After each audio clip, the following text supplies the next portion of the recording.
ইসলামের চরম দুশমন আবু জাহেল, নবীর চাচা এবং নবীর আপন আরেকজন চাচা আবু লাহাব, এইরকম কয়েকজন বড় বড় লিডার ইসলামের চরম দুশমন, নবীর আপন মানুষ ছিলেন। আবু জাহেল কেমন দুশমন ছিল? ইসলামের ইতিহাসে যেই আবু জাহেলের নাম ছিল আবুল হেকম, বুদ্ধির বাবা। এত বুদ্ধি হওয়ার পরেও ইসলাম গ্রহণ করে নাই। এই জন্যে নবীজি তার উপাধি পরিবর্তন করে আবু জাহেল দিয়েছেন, এখনো আবু জাহেল হিসাবে পরিচিত। আবু জাহেল জানতো আল্লাহর পয়গম্বর যে সত্য নবী, ইসলাম যে সত্য, এই কথাটা আবু জাহেল জানতো, জানার পরেও মানত না। কিভাবে লক্ষ্য করে দেখুন, একদিন আবু জাহেলের এক বন্ধু আবু জাহেলকে জিজ্ঞাসা করে, হে বন্ধু, তোমাকে আমি একটা কথা জিজ্ঞাসা করব, আমি জানি তোমার কাছ থেকে সত্য জবাব পাবো। আমি জানতে চাই তোমার বাতিজা মুহাম্মদের ব্যাপারে উনি সত্য নবী না মিথ্যা নবী? ওই বন্ধু যখন প্রশ্ন করলো, আবু জাহেল, এখন তো এখানে তুমি আর আমি ছাড়া কেউ নাই, যা বলবা একমাত্র তুমি জানো আর আমি জানি। আবু জাহেল তখন কয়, হে বন্ধু, শুনে রাখ, আমার বাতিজা মুহাম্মদ সত্য নবী, এর মাঝে কোনো সন্দেহ নাই। সত্য নবী, তাহলে মানো না কেন? আবু জাহেল কয়, সত্য নবী এটা জানি, তবে মানি না এই কারণে যে আমি যদি মুহাম্মদকে নবী মানি তাহলে আমার সর্দারি আর থাকবে না, আমার মাতব্বরি আর থাকবে না, মুহাম্মদের হাতে চলে যাব। তখন আবু জাহেল জানতো মুহাম্মদুর রাসূলুল্লাহ সাল্লাল্লাহু আলাইহি ওয়াসাল্লাম সত্য, কিন্তু মানত না। একটা জিনিস কেউ যদি জানে, জানার পরেও মানে না, এটা বড় অপরাধ। আরেকজন মানুষ জানে না, না জানার কারণে সে মানে না। জানিয়া মানা, না মানা আর না জেনে না মানা, দুইটার মাঝে বেশ কম আছে। আবু জাহেল জানতো ইসলাম সত্য, কোরআন সত্য, মুহাম্মদ সত্য, কিন্তু মানত না, দুশ্মনী করত, মুহাম্মদুর রাসূলুল্লাহর দুশ্মনী করত। আল্লাহু আকবার। সাহাবায়ে কেরাম রিদওয়ানুল্লাহি তাআলা আলাইহিম আজমাইন ইসলামের প্রাথমিক যুগে যারা ঈমান গ্রহণ করতেন, সাহাবায়ে কেরাম তাদের ঈমান গোপন রাখতেন, প্রকাশ করতেন না। কেন? মক্কার পরিস্থিতি এমন ছিল, 13 বৎসরের ইতিহাস, মুসলমানরা বেঈমান কাফেরের হাতে নির্যাতিত, এমনকি মুহাম্মদুর রাসূলুল্লাহ সাল্লাল্লাহু আলাইহি ওয়াসাল্লাম পর্যন্ত নির্যাতিত। ওই মক্কাতে আল্লাহ রাসূল সাল্লাল্লাহু আলাইহি ওয়াসাল্লামের দুশমন আবু জাহেল একদিন আল্লাহর নবী খানায় কাবার সামনে দাঁড়িয়ে নামাজ পড়তেছিলেন। আবু জাহেল তার বন্ধুদেরকে নিয়ে এক জায়গায় বসা। আবু জাহেল তখন কয়, কে আসো? মুহাম্মদের মাথার উপর উটের নাড়িবুড়ি রেখে দিবা? আবু জাহেলের কথা শুই না একটা কাফের দাঁড়াইল, উকবা ইবনে আবি মুআইত। উকবা ইবনে আবি মুআইত উটের নাড়িবুড়ি আইনা মুহাম্মদুর রাসূলুল্লাহ সাল্লাল্লাহু আলাইহি ওয়াসাল্লামের যখন সেজদায় গেলেন, ওনার মাথার উপর রেখে দিলেন। নবীর সাহাবী আব্দুল্লাহ ইবনে মাসউদ রাদিয়াল্লাহু তাআলা আনহু উনি বলেন, আমি তখন পাহাড়ের চূড়ায় থেকে দেখতেছি মক্কার মুশরিকেরা উকবা ইবনে আবি মুআইত নবীজির গাড়ির উপর যখন উটের নাড়িবুড়ি চাপায়া দেয়, নবীজি সেজদা থেকে মাথা উঠাতে পারেন না। আর ওইদিকে আবু জাহেল এবং আরো বড় বড় লিডাররা এরা অট্টহাসি দেয়, হাসাহাসি করে। মুহাম্মদ সেজদা থেকে উঠতে পারে না, আর আবু জাহেল তার বন্ধুদেরকে নিয়ে, তার দলবলকে নিয়ে হাসাহাসি করে একজন আরেকজনের উপরে পড়ে যায়। আব্দুল্লাহ ইবনে মাসউদ বলেন, আমি তখন আসতেও পারি না, আমি পাহাড়ের চূড়ায়, আমি যদি যাই এখন আমাকে মারবে। আব্দুল্লাহ ইবনে মাসউদ রাদিয়াল্লাহু তাআলা আনহু নবীর কলিজার টুকরা ফাতেমা রাদিয়াল্লাহু তাআলা আনহাকে সংবাদ পৌঁছায় দিলেন। ফাতেমা দৌড় দিয়ে এসে আল্লাহর নবীর গাড়ির উপর থেকে উঠে নারী বুড়ি শয়া দিলেন। তখন নবীজি সেজদা থেকে মাথা উঠালেন, উঠেন নারী বুড়ি সরাই দিলেন। দেওয়ার পরে আল্লাহর নবী ওই দিন আল্লাহর নবী দুইটা হাত উপরের দিকে উঠাইয়া নবীজি দোয়া করলেন, বদদোয়া করলেন। নবীজি নাম ধরে ধরে বদদোয়া করলেন, 10টা কাফিরের নামে নাম ধরে ধরে বদদোয়া করলেন। এর মাঝে একজন হলেন আবু জাহেল। আল্লাহ তুমি আবু জাহেলকে ধ্বংস করো, উকবা ইবনে আবি মুআইদকে ধ্বংস করো। এইভাবে নবীজি যাদের নাম ধরে ধরে বদদোয়া করেছেন, আব্দুল্লাহ ইবনে মাসউদ রাদিয়াল্লাহু তাআলা আনহু বলেন, খোদার কসম করে বলি, আল্লাহর নবী যাদের নাম ধরে ধরে বদদোয়া করেছেন, বদরের যুদ্ধে সবাইকে নিহত অবস্থায় পড়ে থাকতে দেখেছি। সুবহানাল্লাহ, নবীজি দোয়া করছেন, আল্লাহ ডাইরেক্ট কবুল করেছে। নবীজি বদদোয়া করেছেন, আল্লাহুম্মা আলাইকা বিকুরাইশ, আল্লাহুম্মা আলাইকা বিআবি জাহলিন ওয়া আলাইকা বিউতবা ইবনে রাবিআ ওয়া আলাইকা শাইবা। এইভাবে নবীজি বদদোয়া করেছেন।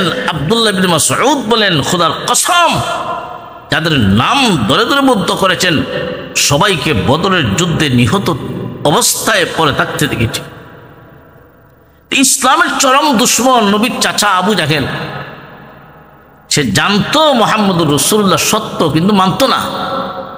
আবার যারা মানত তাদেরকে আবার নির্যাতনও করত।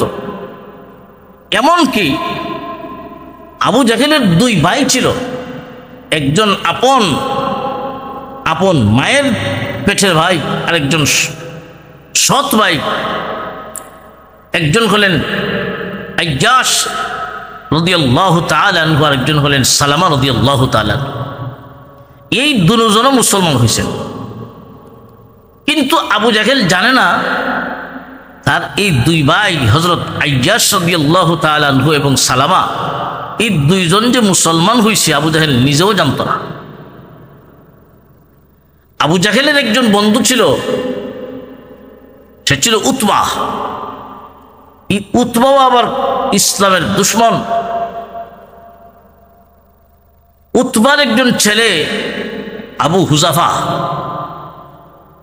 সে মুসলমান হইল।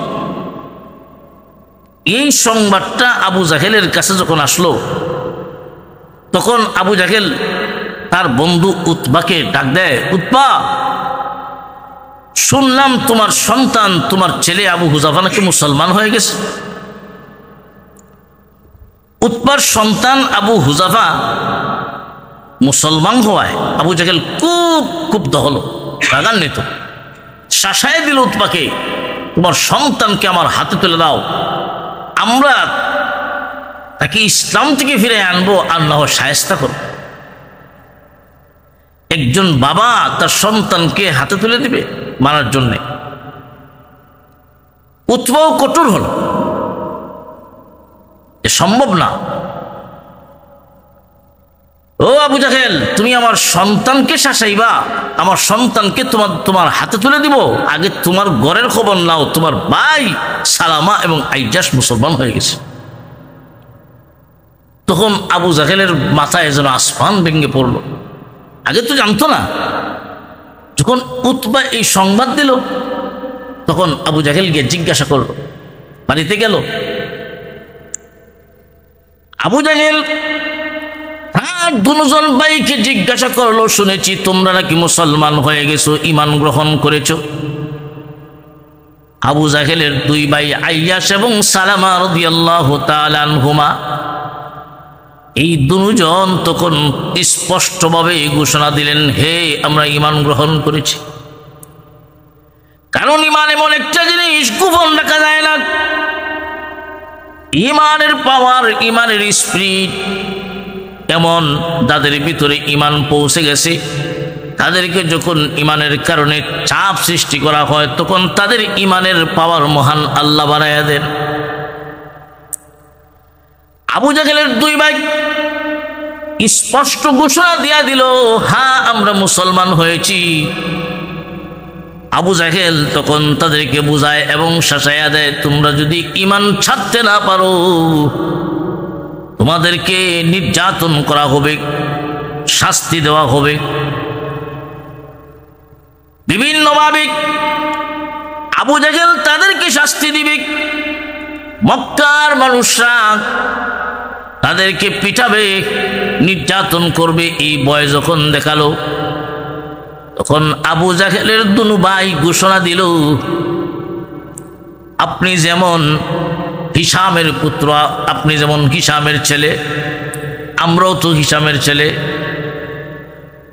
আপনার বাবা যেমন হিশাম, হিশামের পুত্র আপনি, আমরাও কম না, আমরাও তো হিশামের পুত্র।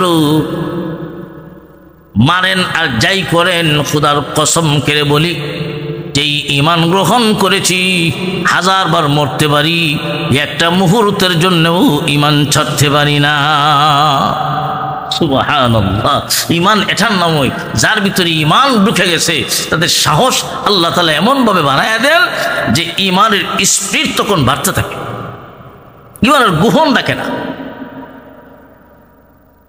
ওইদিকে আবু জাহেল তার দুই ভাইকে যখন পারল না, এই অবস্থায় সাহাবায়ে কেরাম রিদওয়ানুল্লাহি তাআলা আলাইহিম আজমাইন,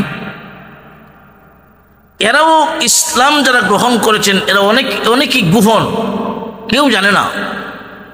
যেই দিন ওমর ইবনুল খাত্তাব রাদিয়াল্লাহু তাআলা আনহু ইসলাম গ্রহণ করলেন, নবীজি সাল্লাল্লাহু আলাইহি ওয়াসাল্লাম আবু জাহেল এবং ওমরের জন্য দোয়া করেছিলেন যে এই দুজন মানুষ বড় প্রভাবশালী, এরা প্রভাব, যুবক মানুষ আবু জাহেল এবং ওমর, এই দুজন ইসলামের বিপক্ষে, এরারে ইসলামের বিপক্ষে রাইকা ইসলামের কাজ করা নবীর জন্য একটু কঠিন হয়ে দাঁড়ায়। নবীজি তখন দোয়া করেছিলেন দুইজনের জন্য। একজন হলেন ওমর ইবনুল খাত্তাব, আরেকজন হলেন ওমর ইবনে হিশাম। ওমর ইবনে হিশাম হলো আবু জাহেল, আবু জাহেলের নাম ওমর ইবনে হিশাম, আর বুদ্ধি বেশি হওয়ার কারণে তার উপাধি হলো আবুল হেকম, বুদ্ধিবাদ। নাম কিন্তু ওমর। নবীজি দোয়া করছিলেন, আল্লাহুম্মা আইজিল ইসলাম বিআহাদিল উমরাইন, আল্লাহ দুইটা উমর থেকে একটা উমরকে ইসলাম গ্রহণ করাইয়া দাও। দুইটা উমর থেকে একটা উমর যদি ইসলাম গ্রহণ করে গো, আমার পক্ষে দাওয়াতি কাজ করাটা সহজ হয়ে যাবে। আল্লাহ দুইটা উমর থেকে একটা উমর চাই, ওমর ইবনুল খাত্তাব আর ওমর ইবনে হিশাম, এই দুইজনের কোনো একজন যদি ইসলাম গ্রহণ করে আমার পক্ষে ইসলামের কাজ করাটা বড় সহজ হয়ে যাবে। বিশ্ব নবী দোয়া করেছেন আর মহান আল্লাহ দোয়া কবুল করেছেন ওমর ইবনুল খাত্তাবের বেলায়। নবীজি দোয়া করেছেন দুইটা উমর থেকে একটা উমর চাই, আল্লাহ দোয়া কবুল করছেন ওমর ইবনুল খাত্তাবের বেলায়। ওমর ইবনুল খাত্তাব রাদিয়াল্লাহু তাআলা আনহু গিয়েছিলেন রসুলের মাথা আনার জন্যে, কল্যাণ আনবেন, রসুলকে দুনিয়ার থেকে উৎখাত করে দিবেন, রসুলকে শেষ করে দিবেন। কিন্তু গেলেন রসুলের মাথা আনার জন্যে, যাওয়ার হতে সংবাদ শুনলেন ওনার বোন এবং বোনের জামাই মুসলমান হয়ে গেল। এই সংবাদ শুনে গেলেন বাড়িতে, বোনকে পিটাতে লাগলেন, ওনার স্বামীকে পিটাতে লাগলেন। শেষ পর্যন্ত ওনার বোন যখন দায়িত্বহীন ভাষায় ঘোষণা দিল, আপনি যেমন খাত্তাবের ছেলে উমর, আমিও খাত্তাবের মেয়ে ফাতেমা। সুবহানাল্লাহ। মারতে পারেন, যে ঈমান গ্রহণ করেছি একটা মুহূর্তের জন্য ঈমান ছাড়তে পারি না। এই খবর শুনা, এই কথা শোনার পরে উমরের ভিতরে একটু ভাব আসলো। তার বোনের কথা শোনার পরে উমর তখন কয়, তোমরা যা তিলাওয়াত করেছিলে তোমাদের কালাম একটু শোনাও। তখন বোন কয়, তুমি তো নাফাক, কুফুরের নাফাক তোমার সাথে লাগানো, তুমি গোসল করে আসো, পবিত্র হয়ে আসো। উমর গোসল করে আসলেন, ওনার বোন সূরা তাহা শোনাইলেন। উমর ইবনুল খাত্তাব উনি মাথা নিচের দিকে দিয়া শুনতে লাগলেন, আর চোখ থেকে টপ টপ করে পানি ছাড়তে লাগলেন। তেলাওয়াত শেষ হলো, উমর ডাক দিয়া বলেন, বোন আমিও যাব মুহাম্মদের দরবারে ইসলাম গ্রহণ করার জন্যে। সুবহানাল্লাহ।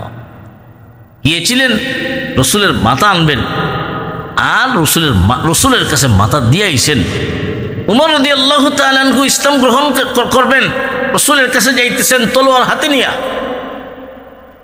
রসুলের চাচা হযরত হামজা রাদিয়াল্লাহু তাআলা আনহু তখন সংবাদ দিলেন, ইয়া রাসূলুল্লাহ, উমর আসতেছে তলোয়ার হাতে নিয়া।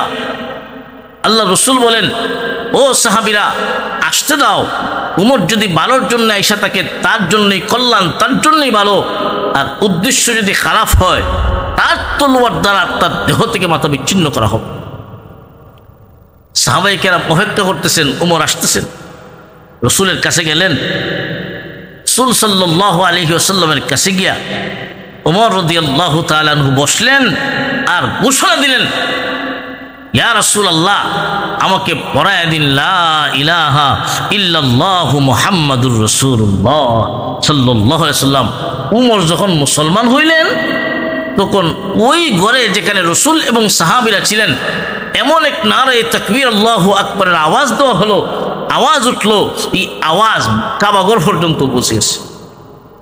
ইসলাম গ্রহণ করার পরে উমর রাদিয়াল্লাহু তাআলা আনহু তখন রসুলকে জিজ্ঞাসা করেন, ইয়া রাসূলুল্লাহ, আপনি নবী কি সত্য নন? ইসলাম কি সত্য নয়? কোরআন কি সত্য নয়? নবীজি এক একটা জবাব দিলেন, হ্যাঁ সত্য।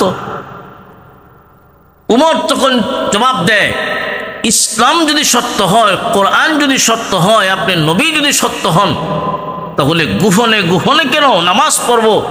গোপনে গোপনে কেন ইসলামের তালিম দিব? গোপনে গোপনে কেন ইসলাম ভিতরে রাখবো? আজ থেকে আর গোপনে নয়, চলুন প্রকাশ্যে কাবাঘরের সামনে দাঁড়াইয়া নামাজ আদায় করব। মুসলমানগণ দুইটা কাতার বন্দী হলেন, এক লাইনের সামনে কাতারের সামনে হযরত উমর, আরেক কাতারের সামনে হযরত হামজা রাদিয়াল্লাহু তাআলা আনহু। তলোয়ারটা হাতে নিয়া উমর যাইতেছেন আর ঘোষণা দিতেছেন, হ্যাঁ মক্কার কাফিররা, হ্যাঁ মক্কার মুশরিকেরা, আজ থেকে ঘোষণা দিলাম আমি খাত্তাবের ছেলে উমর কালেমা পড়ে মুসলমান হয়ে গেছি, আমি ঈমান গ্রহণ করেছি। তোমরা যদি কেউ চাও আমার মোকাবেলা করতে, কেউ যদি চাও তার স্ত্রীকে বিধবা বানাইতে, তোমাদের সন্তানদেরকে যদি ইয়াতিম বানাতে চাও, আসো আমি উমরের মোকাবেলায় আসো, আমি তোমাদের সাথে মোকাবেলা করব। উমর রাদিয়াল্লাহু তাআলা আনহু এইভাবে ঘোষণা দিতেছেন আর যাইতেছেন, মুসলমানদেরকে নিয়ে খানায়ে কাবার সামনে দাঁড়াইয়া নামাজ পড়তেছিলেন। ওই দিনেই হলো মুসলমানগণ প্রকাশ্যে আল্লাহর ঘর খানায়ে কাবার সামনে দাঁড়ায় নামাজ পড়ে। কে মুসলমান আর কে কাফের ওই দিনই চেনা যায়, পার্থক্য হয়ে গেল। তাই নবীজি উমরকে একটা উপাধি দিয়েছিলেন ওই দিন, ফারুক। ফারুক অর্থ হলো পার্থক্যকারী, পৃথককারী ইসলাম আর কুফুরের মাঝে। কিন্তু কে মুসলমান আর কে কাফের এটা চেনা যায়, পার্থক্য হয়ে গেল ওই দিন উমরের মাধ্যমে। তাই নবীজি উমরকে উপাধি দিয়েছিলেন ফারুক। তো ভাইয়েরা আমার, যেই কথাটা বলতেছিলাম, নবীজি আবু জাহেলের জন্য দোয়া করেছিলেন, উমরের জন্য দোয়া করেছিলেন যে দুইজন থেকে কোনো একজন যদি ইসলাম গ্রহণ করে ফেলে তাহলে আমার পক্ষে ইসলামের কাজ করাটা সহজ হয়ে যাবে। আল্লাহ পাক রব্বুল আলামিন এই হেদায়েত নবীজির দোয়া আবু জাহেলের পক্ষে রাখে নাই, নবীজির এই দোয়াটা উমর ইবনুল খাত্তাবের বেলায় আল্লাহ কবুল করছে। সুবহানাল্লাহ। তো ভাইয়েরা আমার, আবু জাহেল ইসলামের চিরন্তন দুশ্মন, চিরন্তন দুশ্মন। যে আবু জাহেল জানতো ইসলাম সত্য, কোরআন সত্য, মুহাম্মদ সত্য। কেন? আবু জাহেল জানতো যে নবীজি যখন কোরআন তেলাওয়াত করতেন ইসলামের প্রাথমিক যুগে, আবু জাহেল নিজেও কোরআন তেলাওয়াত শোনার জন্য যাইত। সুবহানাল্লাহ, নিজেও কোরআন তেলাওয়াত শোনার জন্য যাইত। আবু জাহেল এত বড় দুশ্মন ছিল, নবীর চাচা হওয়ার পরেও নবীজির সাথে দুশ্মনী করলো একটা মাত্র কারণ, ওই কারণটাই হলো আবু জাহেলের নেতৃত্ব চলে যাবে, সর্দারি চলে যাবে যদি মুহাম্মদকে মানে। মুহাম্মদের হাতে যদি কালেমা পাঠ করে, মুহাম্মদের ধর্ম যদি গ্রহণ করে, আবু জাহেলের নেতৃত্ব থাকবে না। শুধু নেতৃত্ব আর সর্দারি টিকানোর জন্যই মুহাম্মদকে মানা হয় নাই। এই আবু জাহেল মুসলমানদেরকে এমন ভাবে নির্যাতন করলো, নবীর সাহাবী হযরত আব্দুল্লাহ ইবনে মাসউদ রাদিয়াল্লাহু তাআলা আনহু, যিনি ছিলেন সবচেয়ে বড় হাদিস বিশারদ, যাকে মুহাদ্দিস বলা হয়, মুফাক্কিহ বলা হয়, আব্দুল্লাহ ইবনে মাসউদ রাদিয়াল্লাহু তাআলা আনহু। আব্দুল্লাহ ইবনে মাসউদ রাদিয়াল্লাহু তাআলা আনহু, যার কণ্ঠ বড় সুন্দর, তেলাওয়াত করতেন আল্লাহর কোরআন। নবীজি আব্দুল্লাহ ইবনে মাসউদের কণ্ঠে তেলাওয়াত শুনতেন। আব্দুল্লাহ ইবনে মাসউদ রাদিয়াল্লাহু তাআলা আনহুর তেলাওয়াত শুনে আল্লাহর নবী বলতেন, হে আব্দুল্লাহ ইবনে মাসউদ, তোমার তেলাওয়াত শুনলে, কণ্ঠ শুনলেই আমার দাউদ নবীর কথা স্মরণ হয়ে যায়। কারণ দাউদ আলাইহিস সালাতু ওয়াস সালামকে আল্লাহ পাক বড় কণ্ঠস্বর দিয়েছিলেন। দাউদ আলাইহিস সালাতু ওয়াস সালাম যখন জবুর কিতাব তিলাওয়াত করতেন, সমুদ্রের কিনারায় যখন জাবুর কিতাব তিলাওয়াত করতেন, সমুদ্রের মাছ পর্যন্ত দাউদ নবীর তিলাওয়াত শোনার জন্য হাজির হয়ে যেত। সুবহানাল্লাহ, দাউদ আলাইহিস সালাতু ওয়াস সালামের কণ্ঠ বড় সুন্দর। আল্লাহর নবী বলেন, হে আব্দুল্লাহ ইবনে মাসউদ, তোমার তিলাওয়াত শোনার পরে আমার দাউদ নবীর কথা স্মরণ হয়ে যায়। আব্দুল্লাহ ইবনে মাসউদ রাদিয়াল্লাহু তাআলা আনহু একদিন নবীজির কাছে অনুমতি চাইলেন, আল্লাহর নবী গো, আমাকে অনুমতি দিন, আমি খানায় কাবার সামনে দাঁড়ায়া সূরাতুর রহমান তিলাওয়াত করব। সূরাতুর রহমান কেমন সুন্দর সূরা! যে সূরাতুর রহমান, আল্লাহ পাক তার নিজের পরিচয় দিয়েছেন। রহমান কে, তার পরিচয়টা আল্লাহ সূরাতুর রহমানে দিয়েছেন। যে সূরাটা আল্লাহ পাক রব্বুল আলামিন জান্নাতে মাহফিলে আল্লাহ নিজে তিলাওয়াত করবেন সূরাতুর রহমান। কোন সুবহানাল্লাহ! এই যে দুনিয়ায় মাহফিল হয়, এই যে একটা সমাবেশ, এইভাবে জান্নাতেও একটা মাহফিল হবে। এই মাহফিলের সভাপতি হবেন স্বয়ং আল্লাহ নিজে, প্রধান অতিথি মুহাম্মদুর রাসূলুল্লাহ, আর বিশেষ অতিথি পয়গম্বর দাউদ আলাইহিস সালাতু ওয়াস সালাম।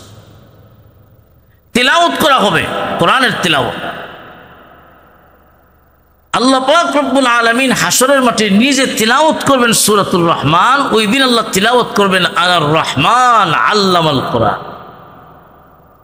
দাউদ আলাইহিস সালাতু ওয়াস সালাম সূরাতুর রহমান তিলাওয়াত করবেন খানায় কাবার সামনে। কেমন সুন্দর সূরা! আর রহমানু আল্লামাল কোরআন খালাকাল ইনসান আল্লামাহুল বায়ান আশ-শামসু ওয়াল কমারু বিহুসবান। আব্দুল্লাহ ইবনে মাসউদ রাদিয়াল্লাহু তাআলা আনহু অনুমতি চাইলেন, নবী গো, আমাকে অনুমতি দিন, আমি খানায় কাবার সামনে দাঁড়াইয়া এই সূরা তিলাওয়াত করব। আল্লাহর নবী অনুমতি দিলেন। সাহাবী আব্দুল্লাহ ইবনে মাসউদ রাদিয়াল্লাহু তাআলা আনহু খানায় কাবার সামনে দাঁড়াইয়া এই সূরাটা যখন তিলাওয়াত করতেছেন, এই সূরাতুর রহমান যখন তিলাওয়াত করতেছেন, মক্কার মানুষ কোরআনের এই সূরাটা শোনার জন্য, তিলাওয়াত শোনার জন্য দলে দলে সমবেত হয়ে গেল। এই আওয়াজ যখন শুনলো মক্কার মানুষেরা আব্দুল্লাহ ইবনে মাসউদের কণ্ঠে কোরআনের তিলাওয়াত শোনার জন্য এইভাবে গোল হয়ে আসে, অনেক মানুষ জমা হয়ে গেছে। এই সংবাদটা আবু জাহেলের কাছে পৌঁছে গেছে। রে আবু জাহেল, তুমি কোথায়? আব্দুল্লাহ ইবনে মাসউদ তো কোরআন তিলাওয়াত করতেছে, খানায় কাবার সামনে দাঁড়ায়া কোরআন তিলাওয়াত করে। আবু জাহেল এই সংবাদ শোনার পরে যখন হাজির হলো আব্দুল্লাহ ইবনে মাসউদকে কোরআন তিলাওয়াত বন্ধের জন্য ঘোষণা দিল, তোমার তিলাওয়াত বন্ধ করো, তিলাওয়াত বন্ধ করো।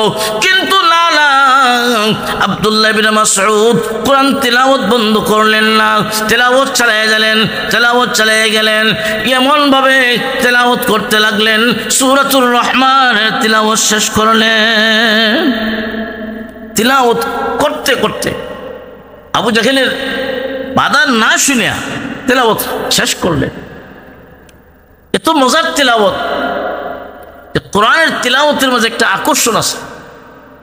যারা তিলাওয়াত শুনতেছিল তাদের কাছে একটা মজা লাগে। আল্লাহ পাক রব্বুল আলামিন এই কোরআনের মাঝে এমন একটা আকর্ষণ, নবীজির কাছে যত মুজিজা আছে, কয়েকটা মুজিজা চিরন্তন এখনো আছে, এর মাঝে একটা হলো কোরআন। কি মুজিজা? কোরআনের মুজিজা হলো কোরআনের ভিতরে আল্লাহ পাক রব্বুল আলামিন একটা আকর্ষণ দিয়েছেন। আকর্ষণ, এই আকর্ষণ আগেও যেমন ছিল, কোরআনের এই আকর্ষণ এখনো আছে, কিয়ামত পর্যন্ত থাকবে। কোরআনের একটা সূরা বারবার তিলাওয়াত করা হয়, কিন্তু মানুষের কাছে মজা কমে না, বরং বাড়ে। বিভিন্ন কারি সাহেবের কণ্ঠে এই সূরা খান শোনা হয়, বিভিন্ন মজা লাগে, কিন্তু কারো কাছে বিরক্তি লাগে না।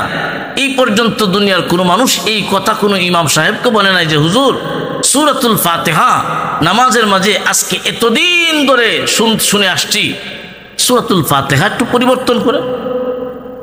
কেউ এমন কথা বলে নাই, বলবেও না।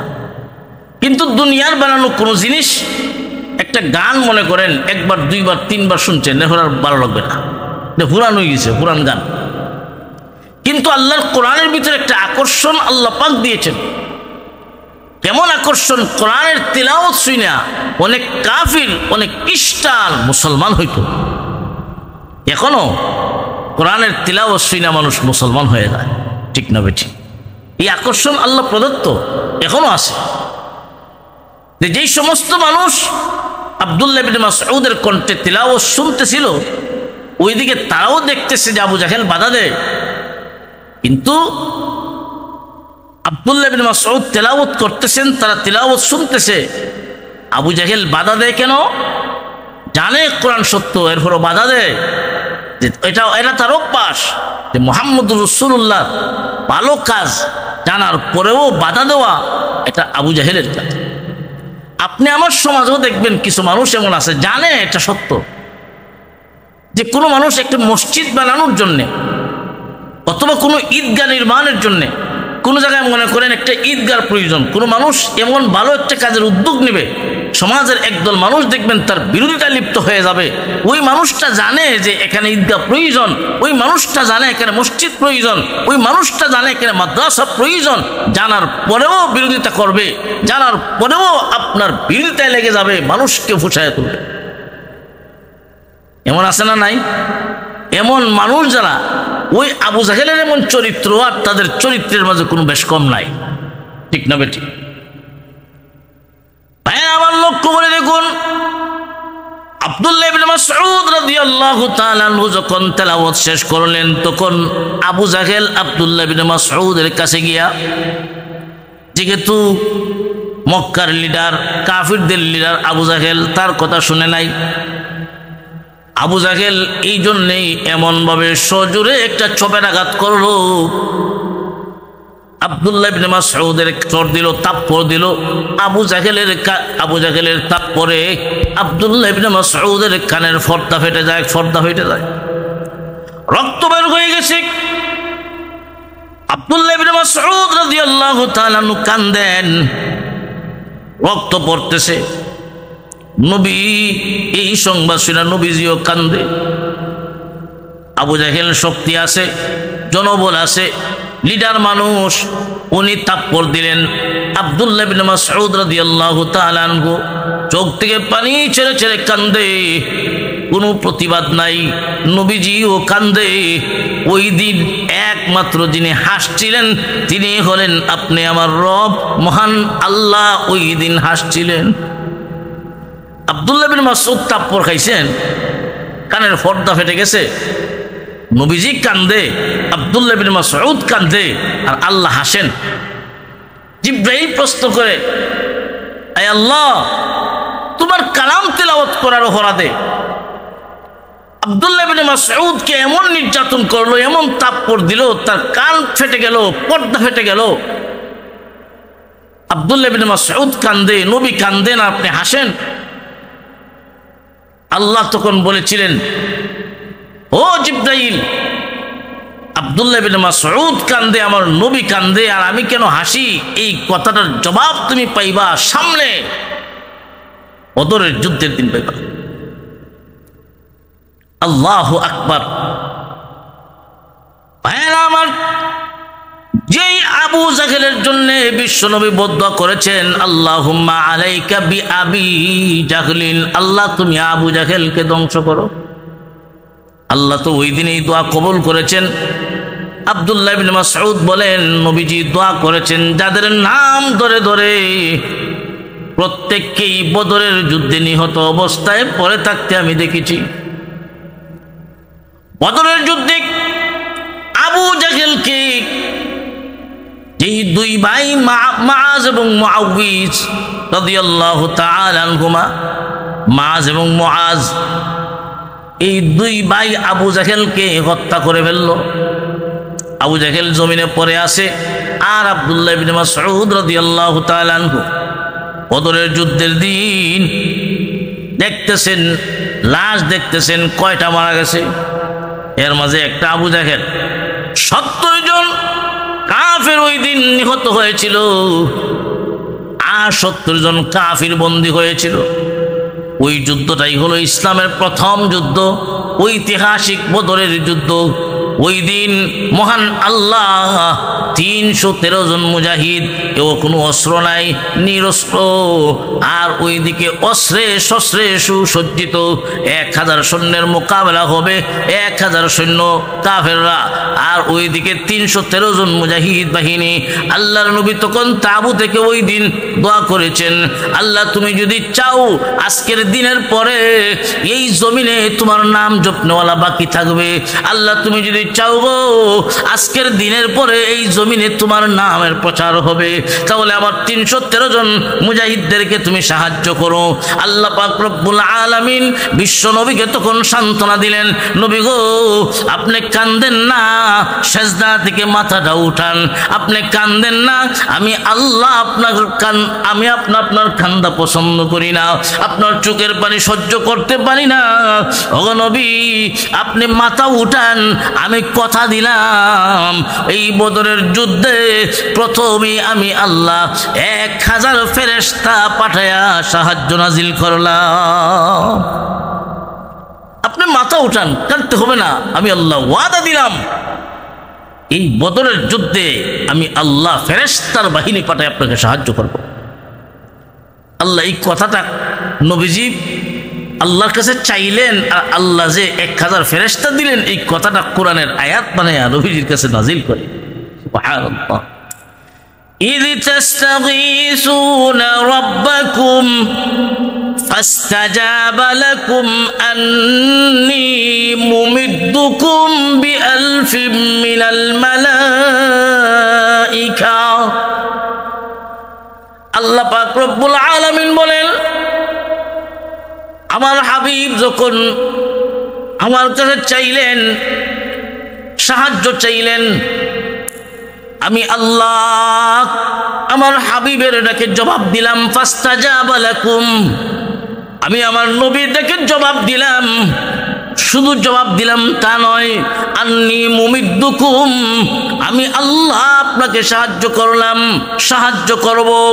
আন্নী মুমিদ্দুকুম বিআলফিম মিনাল মালাইকা, নবী গো আমি আল্লাহ জিবরাইল এবং মিকাইলের নেতৃত্বে 1000 ফেরেশতা পাঠাইয়া দিলাম।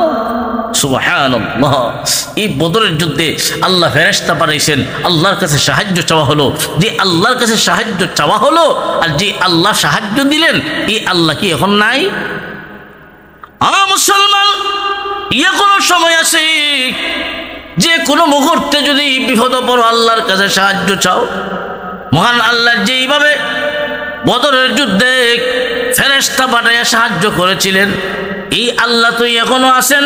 তুমি চাও মহান আল্লাহ তোমাদেরকেও সাহায্য নাজিল করবে, ঠিক না ঠিক? আল্লাহ পাক রব্বুল আলামিন 1000 ফেরেশতা পাঠাইয়া দিলেন। বদরের যুদ্ধ হলো, মুসলমানগণ বিজয় হলো। এই বিজয়টা দিছেন কে? আল্লাহ। ইসলামের ইতিহাসে প্রথম যুদ্ধ, ঐতিহাসিক বদরের যুদ্ধে মুসলমান বিজয় হয়। মাত্র 313 জন মুসলমান নিজের শক্তিতে, নিজের অস্ত্রে শস্ত্রে, নিজের শক্তির কারণে, অস্ত্রের কারণে বিজয় লাভ করতে পারে না। মুসলমান বিজয় লাভ করে আল্লাহর সাহায্যে, ঠিক না ঠিক? মুসলমান আল্লাহ সাহায্যে জয়লাভ করে। 70 জন কাফিরের মাঝে বড় বড় লিডার যারা আসলো এরাও শেষ। আব্দুল্লাহ ইবনে মাসউদ তো শেষ, এই আবু জাহেল তো শেষ। আব্দুল্লাহ ইবনে মাসউদ রাদিয়াল্লাহু তাআলা আনহু তখন ওই দিন আবু জাহেল এখনো নিহত হয় নাই, হবে এখনো নিহত হয় নাই, জমিনে পড়া। আব্দুল্লাহ ইবনে মাসউদ গিয়ে বুকের উপরে উঠছেন, বুকের উপরে উঠছেন। তখন আব্দুল্লাহ ইবনে মাসউদ আবু জাহেলের কল্লাটা আলাদা করবেন। আবু জাহেল তখন চোখ তুলে তাকায়, দেখে আব্দুল্লাহ ইবনে মাসউদ বসা। তখন একটা গালি দিল যে এই কবিরার বাচ্চা আমার উপরে, নাউযুবিল্লাহি মিন যালিক। যে আব্দুল্লাহ ইবনে মাসউদ রাদিয়াল্লাহু তাআলা আনহু বলেন, এই আবু জাহেল এখন তোমার সময় শেষ, দেহ থেকে মাথা বিচ্ছিন্ন করা হবে। আবু জাহেল তখন কয়, আব্দুল্লাহ ইবনে মাসউদ যেহেতু আমার মাথা আলাদাই করবা, তাহলে একটা আবদার তোমার কাছে, মেহেরবানি করে আমার কল্লাটা গরিত লাগায় কাটবা, যাতে আমার কল্লাটা একটু বড় দেখা যায়, মানুষ দেখলে যেন বুঝতে পারে এটা সাধারণ কোনো মানুষের কল্লা না, এটা নেতার কল্লা। কেমন বেটাগিরি!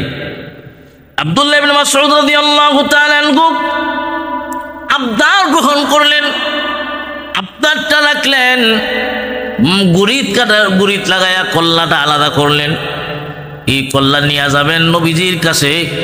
আব্দুল্লাহ ইবনে মাসউদ রাদিয়াল্লাহু তাআলা আনহু আবু জাহেলের কান ছুরি দিয়া এইভাবে ছিদ্র করে আব্দুল্লাহ ইবনে মাসউদ কল্লাটা এইভাবে লটকায়া, কল্লাটি এইভাবে ঝুলাইয়া নবীজির কাছে নিয়ে হাজির হলেন। নবীজির কাছে যখন নিয়ে যান, জিবরাইল ফেরেশতা ওই দিনের সাথে জিবরাইলও যায়। আব্দুল্লাহ ইবনে মাসউদ আবু জাহেলের কল্লাটা এইভাবে লটকায়া নবীজির কাছে নিয়ে হাজির করলেন। জিবরাইল আলাইহিস সালাতু ওয়াস সালাম নবীকে তখন বললেন, ওগো নবীজি, আবু জাহেল যেই দিন আব্দুল্লাহ ইবনে মাসউদকে থাপ্পড় দিয়েছিল, আব্দুল্লাহ ইবনে মাসউদের কানের পর্দা ফেটেছিল, ওই দিন আপনার সাহাবী আব্দুল্লাহ ইবনে মাসউদ কাঁদছিল, আপনিও কাঁদছিলেন, আমরা আকাশের ফেরেশতারাও কাঁদছিলাম। ওই দিন আল্লাহ নিজে হাসছিলেন। আমি জিজ্ঞাসা করেছিলাম, আল্লাহ আপনি হাসলেন কেন? আল্লাহ বলেছিলেন, হাসার কারণটা বদরের যুদ্ধে বোঝা যাবে, বদরের দিন তুমি বুঝতে পারবা। ওগো নবীজি, আমি আজকে প্রমাণ পেয়ে গেলাম, আমি আজকে নিজের স্বচক্ষে দেখেছি আল্লাহ কেন হাসছিলেন। যেই আবু জাহেল থাপ্পড় দিয়া তার আব্দুল্লাহ ইবনে মাসউদের কানের পর্দা ফাটাইছিল, ওই আব্দুল্লাহ ইবনে মাসউদ এখন নিজে আবু জাহেলের কান ছিদ্র করেছে। এজন্য ভাইরা আমার, ওই আবু জাহেল ইসলামের চিরন্তন দুশমন, চরম দুশমন। ওই আবু জাহেলের পরিণতি কেমন হলো? সত্য জানার পরেও মানে নাই, সত্য জানার পরেও মানে নাই। উপাধি ছিল আবুল হাকম, বুদ্ধির বাবা, কিন্তু না জানার পরেও না মানার কারণে তার উপাধি হলো আবু জাহেল, মূর্খের বাপ। এই সমাজে একদল মানুষ এখন এমনও আছে, জানে সত্য, আলেম সত্য, মাদ্রাসা, মসজিদ, দ্বীনি শিক্ষা প্রতিষ্ঠান, এইগুলা ভালো কাজ। জানার পরেও দেখবেন বাধা হয়ে দাঁড়ায়, আছে না নাই? জানার পরেও বাধা দেওয়া, জানার পরেও বিরোধিতা করা, এটা মুসলমানের কাজ হতে পারে না। এটা হলো আবু জাহেল মার্কা মুসলমানের কাজ, ঠিক না বেটি?